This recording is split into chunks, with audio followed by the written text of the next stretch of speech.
thought I would go ahead and craft a new set of armor real quick. Wanted to raise my overall critical damage a bit. I'm going to sacrifice some basic attack damage, but I'll get higher gains, bigger returns on critical. And it's going to lower my guard damage a bit too. I think, honestly, this is just comparing apples to oranges, maybe. Although with the amount of dexterity I can pump into the armor and the armor upgrades, and then throw on an amulet of dexterity too, we're talking about higher percentages, although critical damage can get watered down with armor ratings.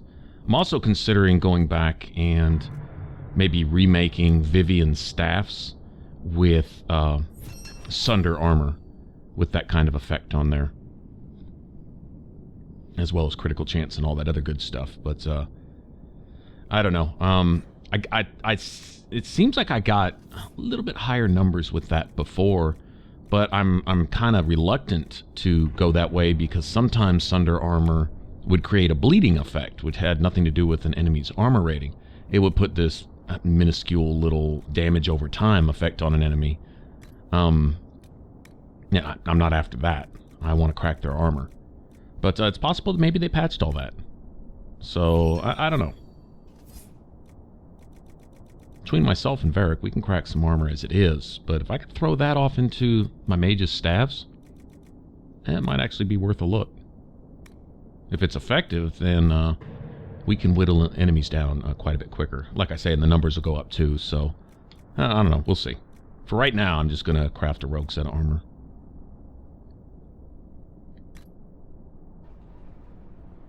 If you're wondering why I'm going with Tier 1 leggings, this is the only schematic I have. And if I recall, there may be a Tier 2 schematic that has a utility slot, but this is the only one I have that has a utility slot for leather, which is what I need to upgrade.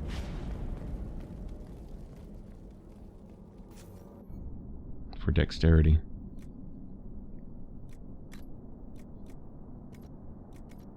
Let me go ahead and remove the sigil from my old armor. It looks like the armor rating difference is about, what, 14? Which is, it's something, but I don't know. This is definitely not geared towards protection, per se. This is more geared towards, well, damage. Yeah, I can buff my dex by 32 points, so that's 32% damage, as opposed to... Oh, I think I was able to pump 42 strength total into my entire set before, so that was 21 attack. And now I've got 32 damage. Let's see, and I had a Amulet of Willpower, which was another 5 attack, so that was 26. Throw on an Amulet of Dexterity, that's another 10, so that's, what, 46. That's an extra 20% damage. Like I say, it's definitely critical, so gotta factor that in. Well, that's pretty significant to me. My attack is still up there. I mean, you know, I get a bonus from my sigil as far as that goes. So it went from like 50 down to 37. I lost 13% and gained, oh geez, what, 30 something? That's a good trade-off to me. I can feel it now. The blight spreading. I also have to factor in that I'm kind of stubbornly sticking with my old ornate battle axe and my old way of doing things. There are a few things I can do to probably pump those numbers up quite a bit. Probably add an extra 1,000 or 2,000 or something to every basic attack, blah, blah, blah. Certain OP weapons that become available and things, but, you know, I like putting together a build where I can get my numbers up just based on my, you know, my skills and basic gear and stuff. I don't know. It's fun for me, just playing around with the numbers. We seem to be doing all right. Although leaning towards all the damage buffs, I am sacrificing defense quite a bit. Some of those abilities that I have that help to gain guard, I don't know, might be worth reconsidering.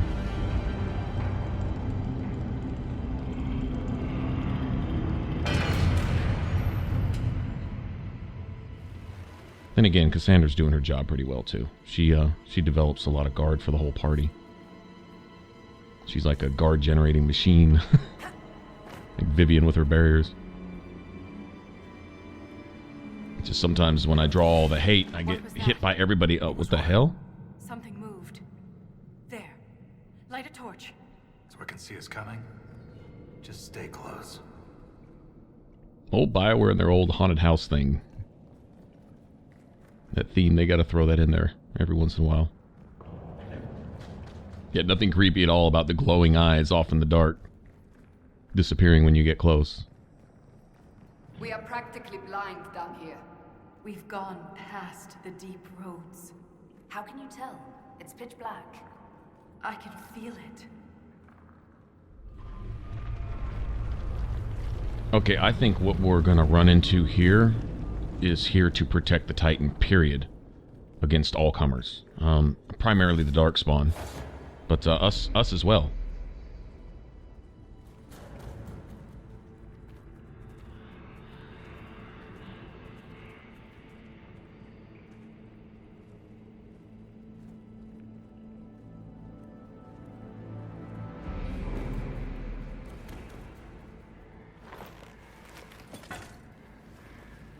Show yourselves.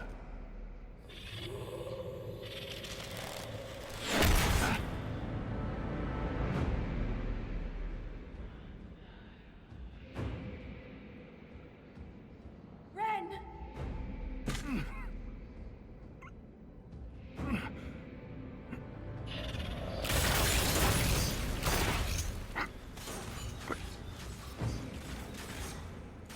Not at all. No!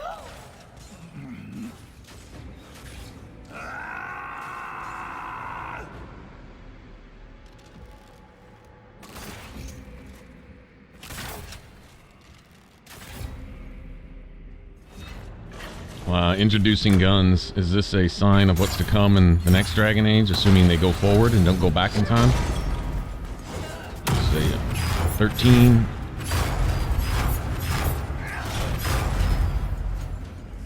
Yeah, once they all focus on me at the same time, there's not a lot I can do about that.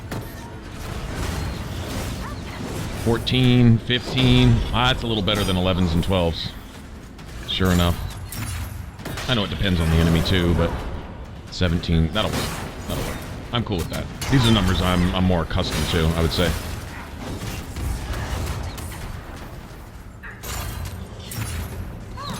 Yeah, go ahead and give us enemies with machine guns now, huh? They got their own versions of assassins.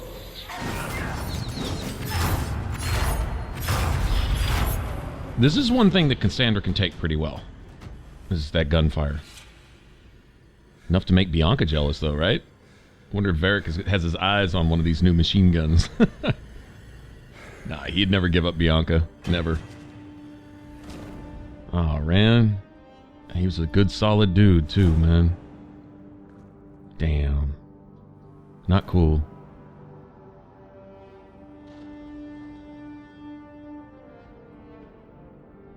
You deserved better. Ren never wanted this life. He was a cobbler, a good one. He joined the Legion to pay his father's debts. It kept his mother and brother from losing their caste. The poor and desperate here often sacrifice themselves for their family's future.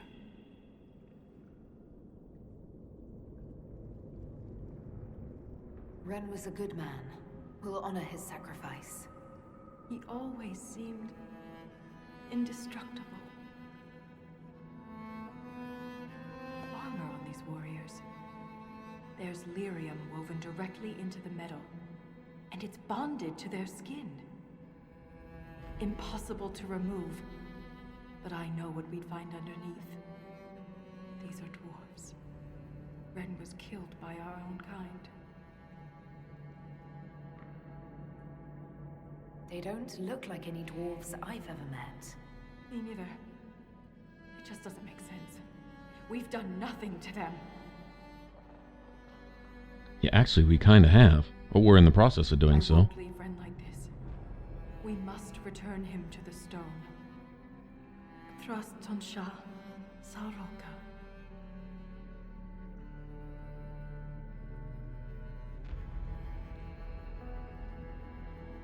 I'll see this through, Ren. I promise.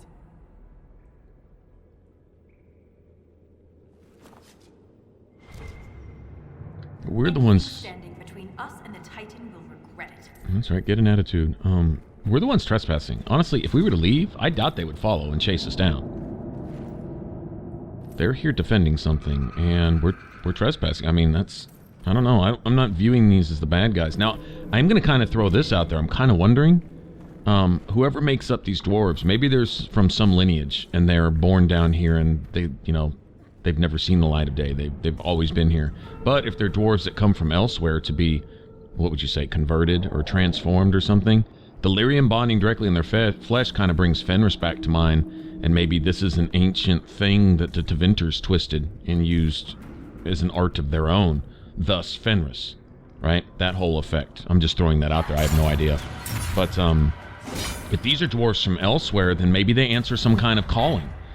But like a holy calling, as opposed to the calling that sends the wardens down to essentially sacrifice their lives to the Blight or to the Darkspawn down in the Deep Roads, which is their thing. Like any other time. Oh, fucking assassin, man. Seriously? Anyway, just throwing that out there. Maybe it's something similar, you know?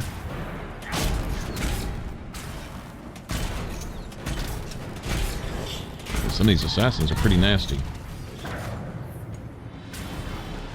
Still got Archer, or one of those machine gun guys down there. Yeah. Yeah, let my character up. That's what you do. You're just having a field day, huh? Asshole. Bye. Just got to be kidding.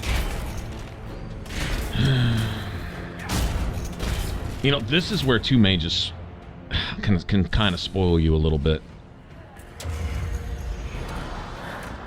The amount of damage Cassandra can take most of the time. Oh, I see you. I see you're not slick. Come here.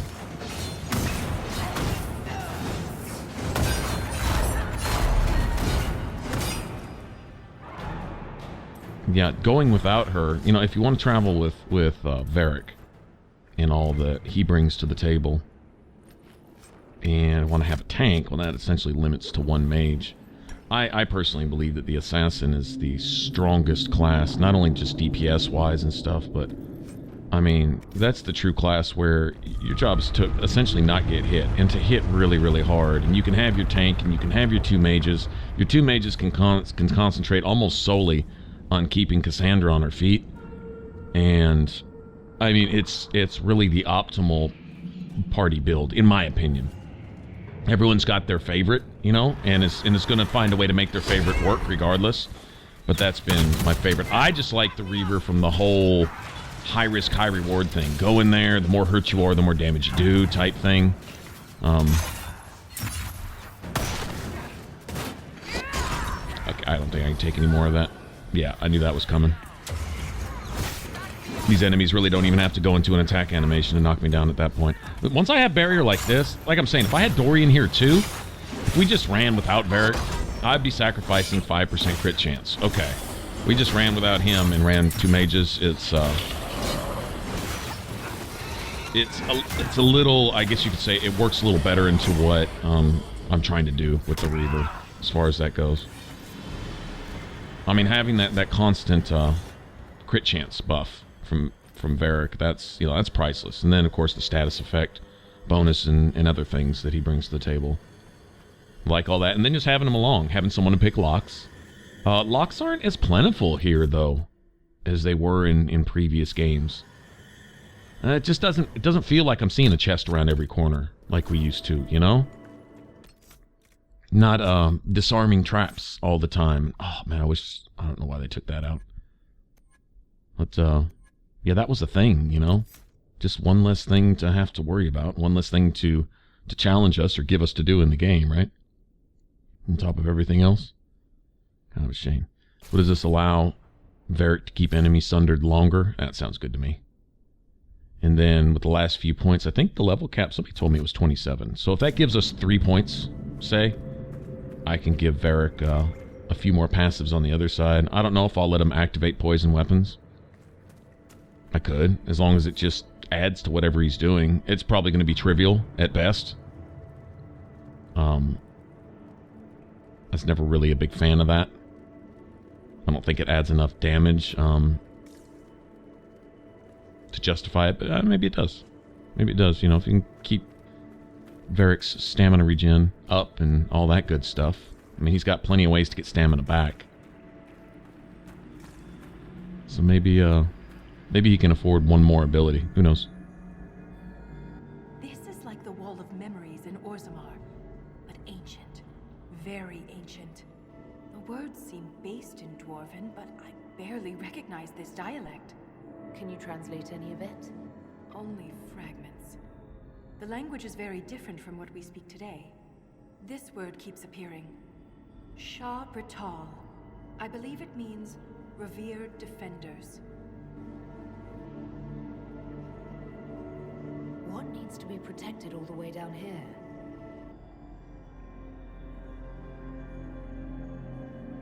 Isatanal. Isatanal. Cut our tongues. Entomb our bodies. Watch over the Titan until it stirs. So the warriors who attacked us must be the Shabertal, and they're protecting a Titan.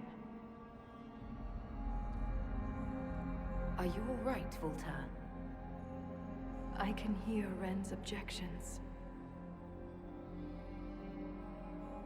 Let's keep moving. If more of these memories exist, they may have the answers we need. Okay, so these revered or holy defenders or whatever, I don't think they're protecting a source of lyrium. I think they're protecting the source of lyrium. Like they say, if lyrium is alive, I think I don't think it's coincidental that it's shaped like blood vessels. And essentially the Titan is like the heart of the stone. Now, I'm wondering if they're going to get off into the stone being like a god, or a source of creation or something. Like, you know, you got stone, then you got air, then you got water, then you have fire. There's been comparisons between the different elements and different species, like the wood would be the elves, right? And then the air or the sky would be the Avar, fire would be the humans, water would be, I don't know, Canary, wherever the Canary came from, or something. Just a thought. Just kind of just voicing things as, you know, little things that kind of seem to connect to one another. What the hell are we dealing with here? This son of a bitch is tanky.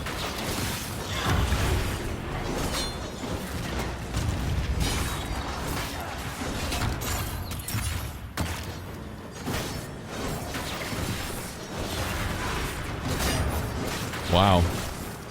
I better get 1,000 points for this guy. We've been hacking away at him for 20 minutes. Yeah, it would be 1,000 points. If I didn't have the half XP, it sure would be. Damn. Yeah, these guys aren't going to be moved either. Alright, well, while y'all deal with him, since he's hiding up there on a ledge, I'm going to go ahead and loot the place. We're going to collect all these fancy gears. I'm contemplating whether to include it in the video where I go back and explore. Might as well. But I have some walkways built in that one big, you know, that abyss area, that big chasm between all those statues and stuff and old Tig buildings. Come here. There we go. Hey, I got something to say to you.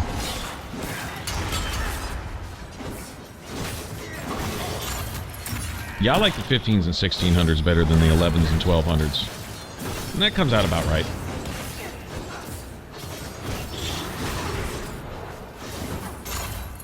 This is, of course, you know, considering that I'm not using Mighty Offense and all that right now either. And so you throw that in there, and I don't think it'll turn those 1500s into 3000s. I think it'll probably take that base critical damage and double it. I don't know. We'll see. Try to maybe fight the same enemy with and without and see what the number differences are.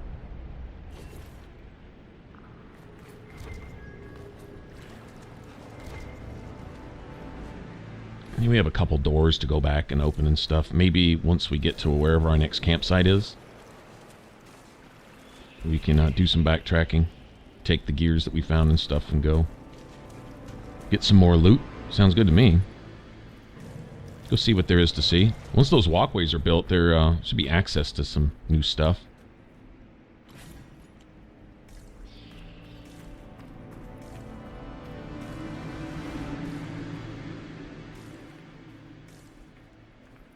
Alright, so Darkspawn haven't been here yet. Honestly, I think this is where they were headed. And like these defenders that we're killing, I think we're doing... Alright, you remember in Legacy, when you go to inadvertently release Corypheus, you do a really bad thing. You don't mean to.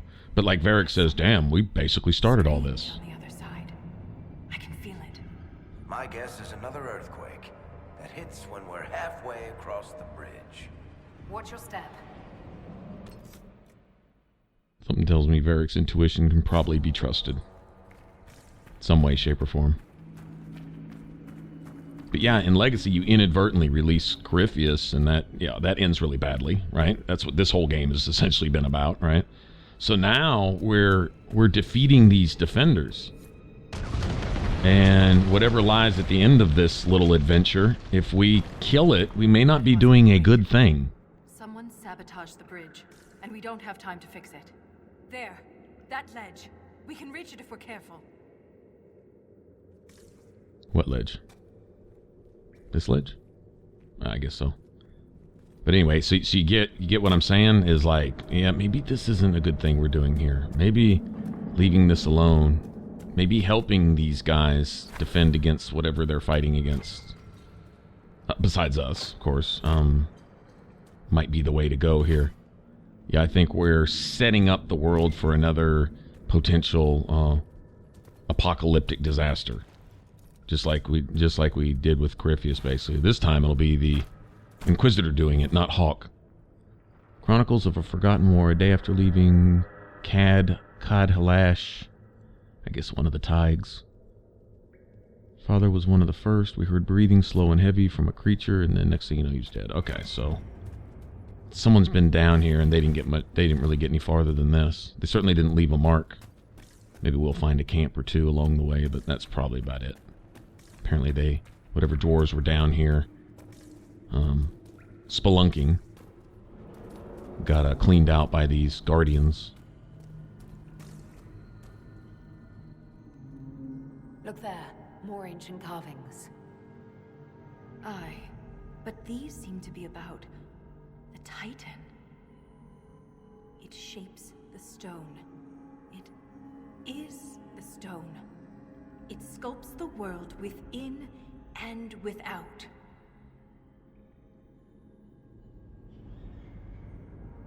Wouldn't something that can sculpt the world have to be rather enormous? It is called a Titan. So it's a shaper of the stone, like you. This implies that the Titans are actually sculptors, and our world is their clay. If Titans shaped the stone, could they have actually created it? The stone must have existed first. Then the Titans would be the very first children of the stone. That would have huge implications for my people. If Titans can purposely reshape the world, the earthquakes could be the way they sculpt the stone. But the quakes are destructive. Titans would mold the world, not smash it to pieces. Depending on your perspective, change can be violent. But if this is true, how could it be missing from the memories of Orzammar? Corruption? Why would someone erase such an integral part of our history? Let's answer that after we stop the earthquakes. The rhythm is louder than ever. We're close. Okay, so is this my Inquisitor being intentionally dense? Like, this thing straight up just says. This thing's that probably never meant to be seen by our eyes, right? Specifically says that the Titan is the stone. So my first assumption is, the Titans are the first children of the stone? No, I think that thing just said that Titans are the stone.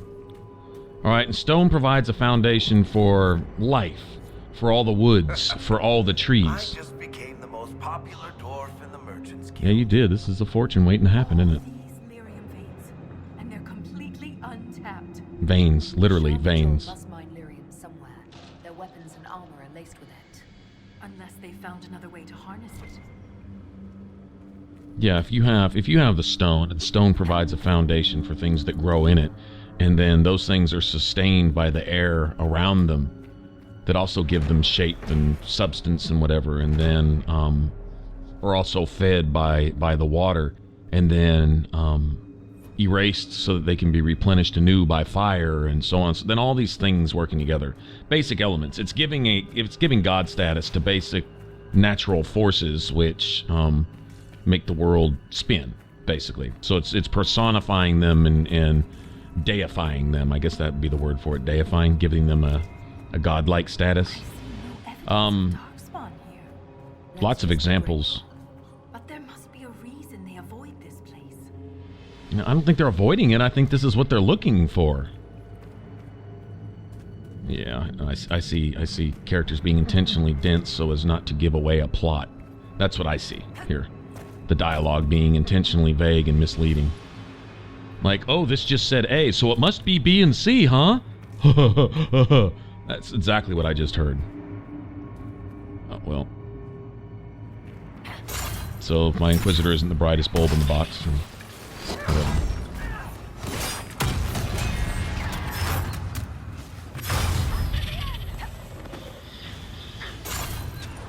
Yeah, those guys with the machine guns, that's a little ridiculous. That's just like machine shotguns. Look at that.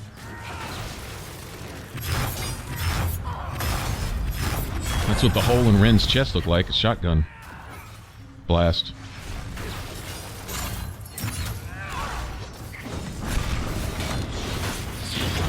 There we go. Nice. Creatures aren't deep stalkers. How do they survive? Us, if we're not careful. What do they need to survive? Us. Keep fighting.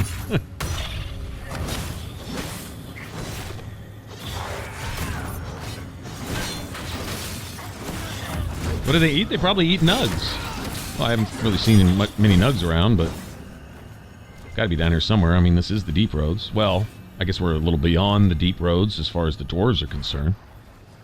Just because the dwarves haven't carved the stone down here doesn't mean that this isn't still part of the deep roads.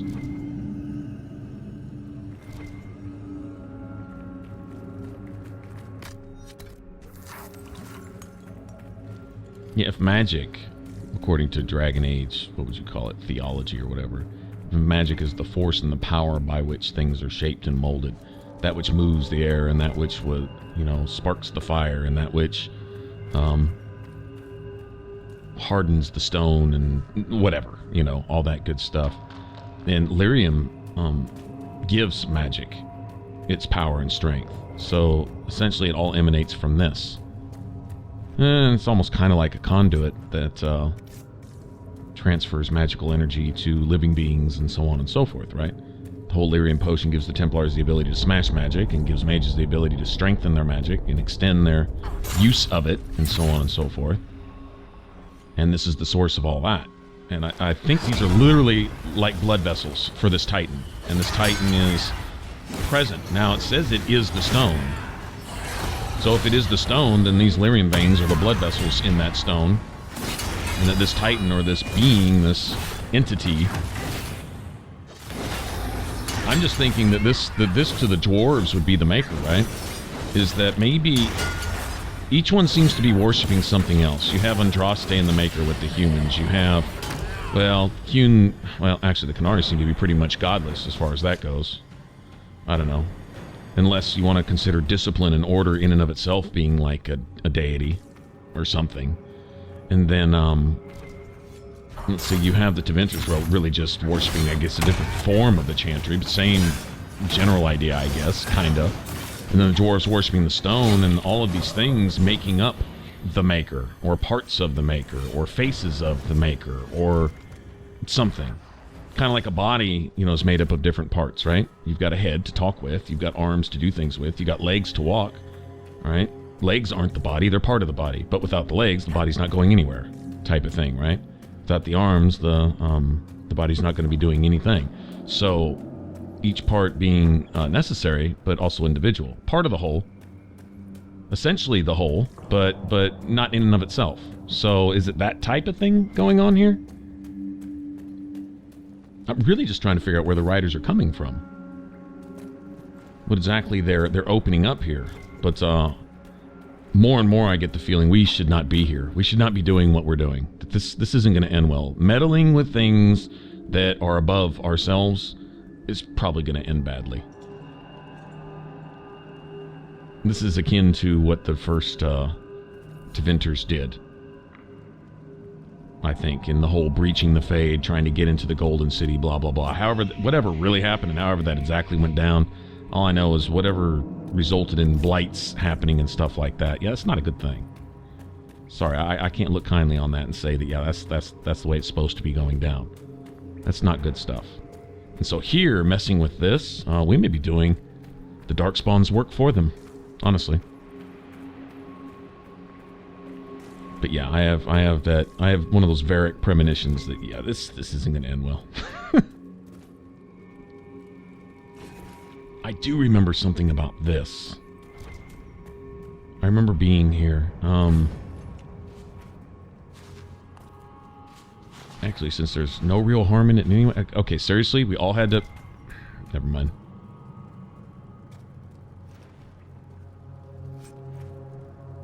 Stone Stalker Coat schematic.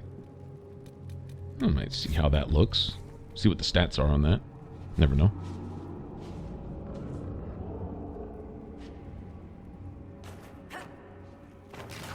Yeah, there we go. Yep.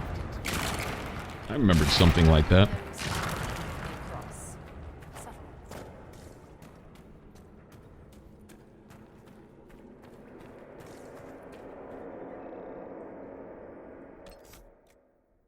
Oh, there's Nugs.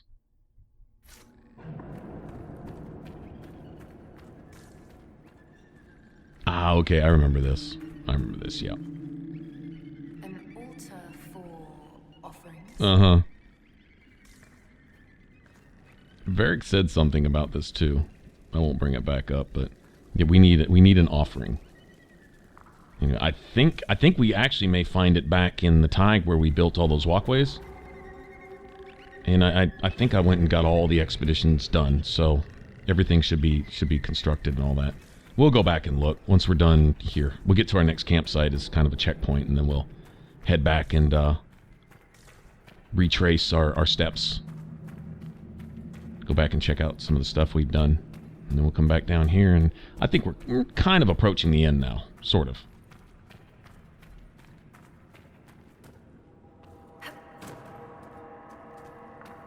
Although this may not be quite as big as the Jaws of Hakkon, this is where I like to be. I'm a huge fan of the deep roads, so just being here, period, is cool with me.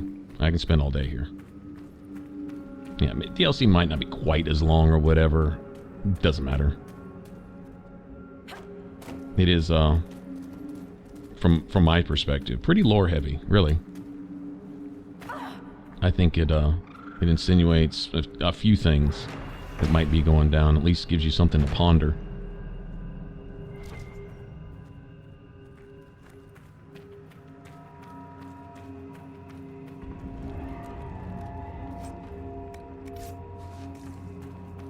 But I keep hearing the old, man, this would shake the Chantry down to its very foundation. Oh wow, this would shake the Dalish lore keepers and historians down to their very foundation. Oh wow, this would shake such and such historian to its very foundation and overturn everything that's ever been written, from the Shapewrits to the keepers to the Chantry historians to the whatever, right?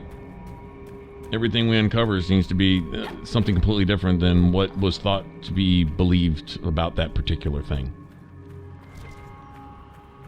A serious pattern of this. Like nothing, literally nothing is as it seems.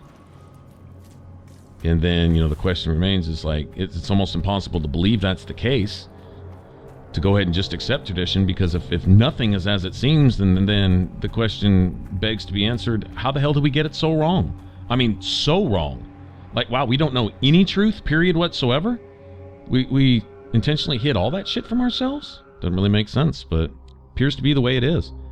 Alright, we'll explore the rest of this place when we get back. If you want to subscribe, click that button up top. If you want to catch the Dragon Age Inquisition playthrough, you can click that image in the middle. It should send you straight to the playlist. Y'all take care. Appreciate you watching. I'll catch you on the next one. Bye-bye.